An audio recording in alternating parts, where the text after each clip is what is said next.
Hello everyone, how you all? I hope you are doing very well. My dearest parents, as usual मैंने यहाँ पर ना बहुत important points को note down किया हुआ है।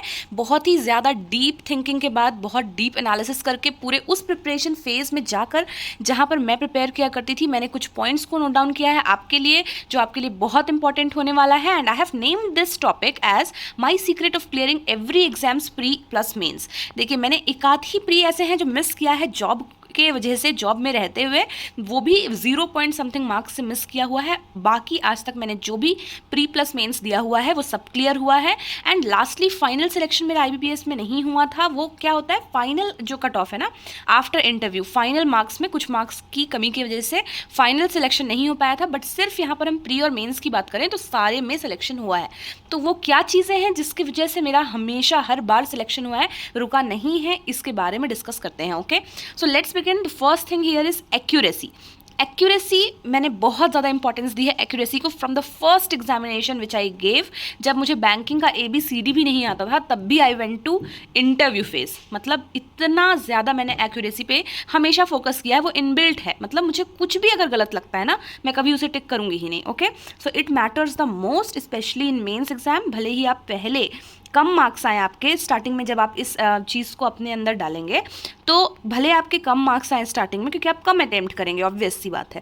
लेकिन ग्रेजुअली जब आप इंक्रीज देखेंगे ना उस मार्क्स में, तब आपको खुद ही कॉन्फिडेंट फील होगा। ठीक है, क्योंकि बहुत ज़्यादा नेगेटिव मार्किंग हो जाती है, हमारी एक्यूरेसी बेकार रहती है, तो वो नेगेटिव मार्किंग नहीं होनी चाहिए। तो आज से ही आप स्टार्ट करिएगा, एक्यूरेसी मेंटेन करिए। इंग्लिश में आप सिर्फ वही टिक करिए, भले आपको 10 क्वेश्चन बन रहे हो अभी, लेकिन आप वही टिक करिए जो आपको सही लग रहा है। ओके, नेक्स्ट थिंग है analysis of previous year cut offs. मतलब पहले से ही ना हम थोड़ा सा देख लेते हैं, ऐसा नहीं कि बिल्कुल हम ब्लाइंड फोल्डेड होकर एग्जाम देने चल जाएंगे। आप प्रीवियस ईयर के कट ऑफ्स देखिए, एनालिसिस करिए, एक रफ फिगर आपके मन में आ जाएगा कि मुझे कितने अटेम्प्ट्स करने चाहिए, तो कट पीट के मेरा इतना आ जाएगा। ये जो चीज़ें हैं ना, लोग कहते हैं कि आप बिल्कुल मत सोचिए, डू योर बेस्ट, जाके एग्जाम में बैठ जाओ, अपना बेस्ट दो।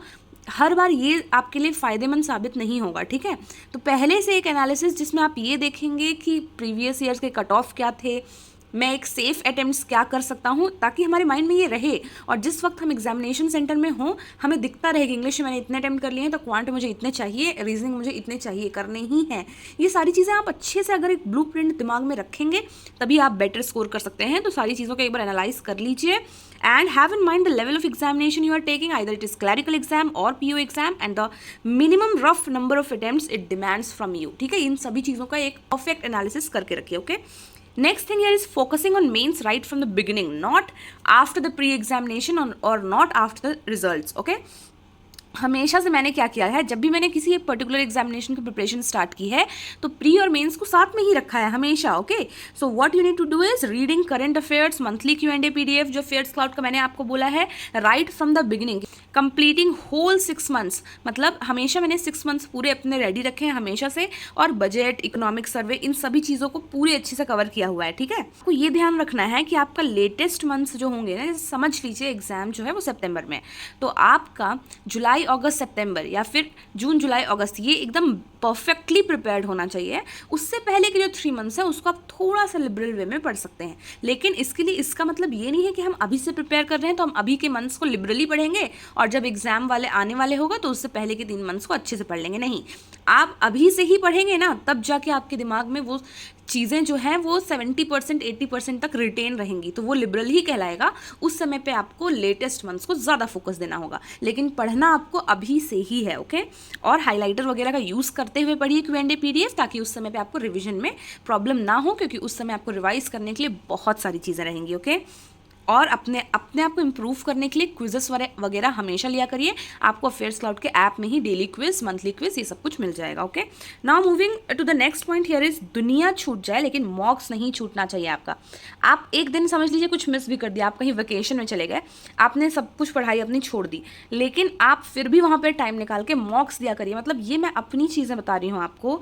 Even in my sisters marriage, when one side जो है रस्म वगैरह सारी चीज़ें चल रही थी, ceremonies, and I was sitting एक साइड पे और जल्दी जल्दी में मॉक्स अटेम्प्ट कर रही थी। मेरे एक ही 2 दिन में एग्जाम थे, तो जैसे कुछ और शिफ्ट्स के जो मेमोरी बेस्ड पेपर होते हैं ना, जो हुए रहते हैं, तो मेरा डे 3 या डे 4 था, तो मैं जो पिछले शिफ्ट्स हुए थे उनके जो मेमोरी बेस्ड मॉक टेस्ट आ जाते हैं, उनको एज अ मॉक अटेम्प्ट कर रही थी, एंड आई वॉज सीइंग कि मैं कहाँ पर स्टैंड कर रही हूँ। ठीक है, तो ये जो चीज़ें हैं ना, even my family remembers this. और मैं एग्ज़ाम देने भी गई थी एक ओकेजन, एक सेरेमनी को छोड़कर। तो ये सारी चीज़ें बहुत मैटर करती हैं। इस समय पे आपको जो सैक्रिफाइस कर सकते हैं आपको करना पड़ेगा, okay.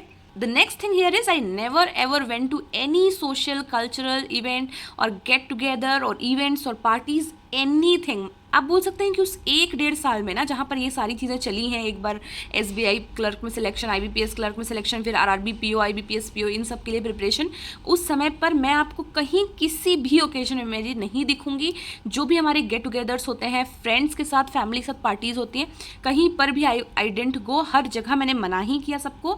Just in one room I think my preparation period passed. छोड़ दीजिए अभी जो चीज़ें आपको बहुत ज़्यादा फैसिनेट करती हैं, आप छोड़ दीजिए। आफ्टर जॉब आप सब कुछ करिएगा। अभी जैसे अब की मैं बात करूँ तो अब मैं नहीं मना करती हूँ। अब वीकेंड्स में तो हमको ज़रूरी भी होता है बहुत ज़्यादा।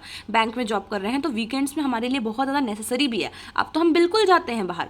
ये आप नहीं करिए कि बिल्कुल ही जैसे मेरी तरह एक रूम में बंद होकर अपना पूरा प्रिपरेशन पीरियड आपने पास कर दिया, but avoid as much as possible, okay.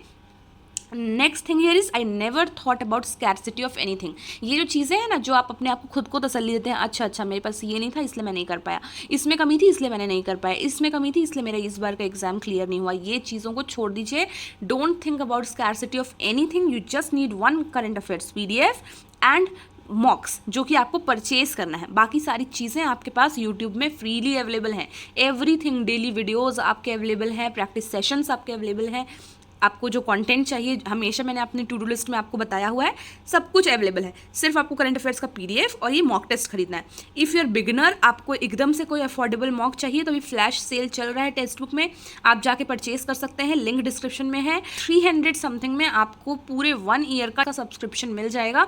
जाकर आप एक बार चेक ज़रूर कर लीजिएगा। And when you use the code SRK तो आपको एक्स्ट्रा वहाँ पर 10% ऑफ मिल जाता है, ओके। इतना आपके लिए इनफ मटीरियल है, ओके। अदर मटीरियल जो भी है वो आपको यूट्यूब पर अवेलेबल हो जाएगा। लैपटॉप की बात आप लोग में से बहुत सारे एस्पायरेंट्स पूछते हैं कि लैपटॉप में ही मॉक्स देने हैं या फिर मोबाइल में दे सकते हैं। मैंने 99% अपने मॉक्स अपनी पूरी इस प्रिपरेशन फेज में मैंने 99% फ़ोन पर दिया है। 1% मैंने कंप्यूटर या लैपटॉप पे इसलिए दिया हुआ था ताकि हम अवेयर हो सकें एक उस तरीके के पूरे इंटरफेस से जो कि वहाँ पे एग्जैक्टली आएगा, ठीक है। तो आपको लग रहा है कि अगर आपके दोनों में बहुत ही ज़्यादा डिफरेंस मार्क्स आ रहे हैं तो थोड़ा सा प्रैक्टिस और कर लीजिए PC में या लैपटॉप में, और अगर आपको लगता है सेम मार्क्स आ रहे हैं तो आप मोबाइल में कंटिन्यू कर सकते हैं, ठीक है। Next thing here is control on comfort. आपको थोड़ा बहुत कंट्रोल अपने कंफर्ट पे करना पड़ेगा। कंफर्ट से I mean here sleep, relaxation, going out, ये सारी चीज़ें पे आपको थोड़ा बहुत कंट्रोल करना ही पड़ेगा इस समय पर, ठीक है। तो give all your time to your studies. Enjoyment on weekend is okay, but आपका पूरा टाइम बाकी आपके स्टडीज़ को ही जाना चाहिए, ओके। स्लीप में थोड़े से अपने आवर्स को एक जनरल आवर्स रखिए, 8 आवर्स, जिसमें कि डिवाइडेड हो कि आप रात में 6-7 आवर्स सो रहे हो और 1 आध घंटे आपने दिन में एक पावर नैप ले लिया, ठीक है। Next is I was not liberal with my self, okay. मतलब ये नहीं कि जैसे समझ लो हम एग्जाम देकर आए, वो अच्छा नहीं बना, और कोई बात नहीं, नेक्स्ट टाइम हम कर लेंगे, ये तो एग्जाम ही टफ आया था और बहुत सारे लोगों को अच्छा नहीं बना है, मेरे फ्रेंड्स का भी अच्छा नहीं बना है, अब अगली बार हम कर लेंगे। इस टाइप की तसल्ली अपने आप को देना बंद करिए। आपने नहीं कर पाए, आपका सिलेक्शन नहीं हुआ, इस जो स्टेटमेंट है ना, उसकी ट्रुथ को आप फेस करिए, ठीक है, कि आप नहीं कर पाए। तो मैं कभी भी अपने साथ लिबरल नहीं थी। मैंने हर एग्जाम इस तरीके को सोच कर ही दिया है कि it is my last chance. सब कहते हैं कि इस तरीके का मत सोचिए, अपना बेस्ट दीजिए, वहाँ बैठ के आपको अपना बेस्ट देना है, आपको अपना बेस्ट देना है। लेकिन ये थॉट अपने अंदर रखिए कि आपके पास बहुत सारी अपॉर्चुनिटीज़ आती नहीं जाएंगी, ये आपका लास्ट है। हर बार मैंने यही सोच के अपना एग्जाम दिया है, नीड टू डू इट, मुझे करना ही है, तभी जो है सिलेक्शन आपका होगा। तो ये चीज़ें आपको भी फॉलो करनी चाहिए, ओके। अब लास्टली कुछ 2 पॉइंट्स के बारे में डिस्कस करेंगे। प्रीलिम्स में आपको सबसे इंपॉर्टेंटली क्या करना है, कॉन्सेप्ट क्लियरिंग के बाद आपको फुल फोकस रखना है मॉक्स पे, ठीक है। आप मॉक्स को ही अपना सब कुछ बना लीजिए, एनालिसिस करना है अच्छे से और उसी पे बेस्ड आपको इंप्रूवमेंट करना है, ओके। मेंस में एक्यूरेसी आपकी बहुत मैटर करती है, करंट अफेयर्स और इंग्लिश में। वही सारे स्टूडेंट्स आपको दिखेंगे मेरिट लिस्ट में जिनका करंट अफेयर्स और इंग्लिश में अच्छे मार्क्स हैं, और क्योंकि जो बाकी सारे सेक्शन हैं उसमें ऑन एन एवरेज सबके एक ही मार्क्स होते हैं।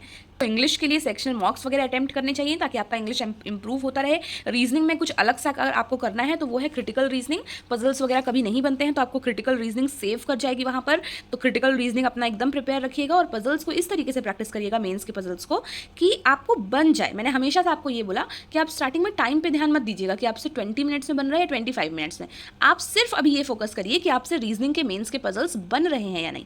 फिर उसके बाद जब बनते रहेंगे फिर लास्ट में हम टाइम फ्रेम के अंदर आने की कोशिश करेंगे, 15 मिनट्स 10 मिनट्स इतना, ठीक है। इससे ज़्यादा आपको ज़रूरत नहीं है। उसके बाद देखिए क्वांट के लिए आपको सबसे इंपॉर्टेंट होता है अरिथमेटिक के अपने कॉन्सेप्ट्स क्लियर करिए। मेंस में आपको अरिथमेटिक जो है वो सबसे ज़्यादा हेल्प करेगा क्योंकि सारे क्वेश्चन और स्पेशली डीआईज बहुत ज़्यादा अरिथमेटिक के पोर्शंस पे बेस्ड होती है। तो अरिथमेटिक के सारे अगर आपके कॉन्सेप्ट्स क्लियर रहेंगे ना तो वहाँ की आपकी डीआई इजीली बन जाएगी। ओके, आई होप आपको बहुत ज़्यादा इसमें से इंपॉर्टेंट पॉइंट्स मिले होंगे। जो चीज़ें आप फॉलो कर रहे होंगे उसे कंटिन्यू रखिए, जो चीज़ें नहीं कर रहे होंगे उसे स्टार्ट कर दीजिए। ओके, डिस्क्रिप्शन में एक लिंक होगा हाई लेवल रीजनिंग के पजल्स का, ठीक है। मैंने आपको डेटा इंटरप्रिटेशन का भी दिया हुआ था, यहाँ पर रीजनिंग के पजल्स का दिया हुआ है, उसको आप एक बार जरूर चेक कर लीजिएगा, डाउनलोड कर लीजिए। एंड जो मैंने टू लिस्ट आपको बताई हुई थी जो फेज 1 2 3 4 में डिवाइडेड थी, उसमें जब आप पजल्स की प्रैक्टिस करेंगे तो इन पजल्स को भी जरूर करिएगा। Okay, that was all for today. This is Sabia signing off. See you in our next session. Till then stay happy, stay blessed, keep learning and thank you so much for watching.